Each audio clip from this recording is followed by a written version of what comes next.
د جمعې د مونځ د سنتو نیت به څنګه کې او د فرضو نیت به څنګه کې او که چاره جمعې د مونځ په سنتو کې جمعه یاد نه کړه نو دا سنت شوي دي که نه دي شوي. ګوره دا ضروري مسله ده، ډېر ملګري تپوس کوي.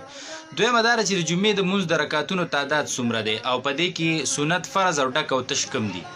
او بله مسله دا ده چې د خطبې په ټیم کې چنده کول څنګه دي. که یو کس د خطبې په ټیم کې چنده کوي آیا دا چنده جایز ده؟ ښځه که یو کس بیا چنده دله ورکوي نو دا کم چې چنده ورکوي نو آیا د ده دپاره دا جایز دي که نه دغه ټیم کې دا ګناه ده. بله مسله دا چې د خطبې په ټیم کې سنت کول څنګه دي. ټیک شوله؟ دا ضروري او څو مسلې چې ملګرو یې تپوسونه کړي او موږ مناسب وګڼلې نو دا به تاسو په خپله هم زده کوئ او ډېر ملګري په دې کې کوتاهي کوي، ملګرو ته به یې مرسوئ.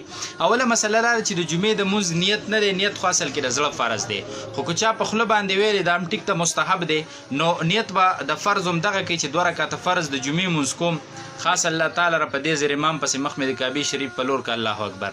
او د جمعې د مونځ سنت نه دي که په دې کې چا جمعه م یاده نه کړه ماسپښین م یاد نه کړو، صرف د سنتو نیت یې وکړو نو ګورې دا سنت شوي دي. ښه دا سنت کېږي، نه پکې جمعه یاده کړه نه پکې ماسپښین یاد کړو، خو صرف د سنتو نیت یې وکړو نو د سنت څه شو دا وشو.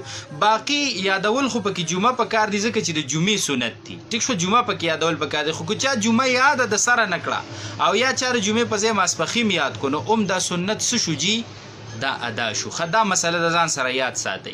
بله مسله دا چې د جمعې د مونځ رکعتونه څو دي نو 12 رکعته دي. اول 4 سنت دي بیا 2 فرض دي، هغې نه پس 6 سنت دي، 4 سنت دي بیا 2 سنت دي نو 10 رکعته سنت شو او 2 رکعته څه شو فرض شو. 12 رکعته شو خو 12 وانه ډک دي ځکه سنت ټول ډک دي، سنتو کې تش نشته. که دا هر ټیم سنت کې که 2 رکعته کې که 4 کې سنتو کې تش نشته او فرض چې کوم 2 دي دواړه ډک دي نو دا د جمعې د مونځ د رکعتونو او د ډکو تشو د سنتو خبره شوله.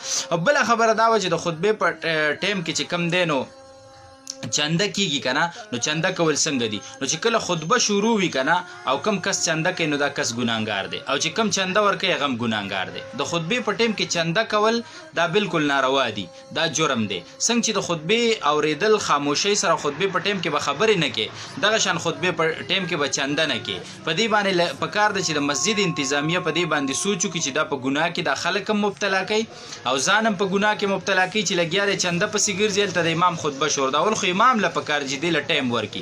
کو ټایم نه ورکوي نو د خطبې په ټایم کې چنده نه کوي. بیا کسان لګي څوک پکې لوټ ماتوي، څوک په جیب کې پیسې ګوري او دی لګي ګرځي چنده کوي نو دا چنده ګوره جایز نه ده. دا د خطبې په ټایم کې دا ګناه ده او دا ناروا ده. که څوک چنده ورکوي کو څوک چنده کوي دا مسله د ځان سره یاد وساتئ.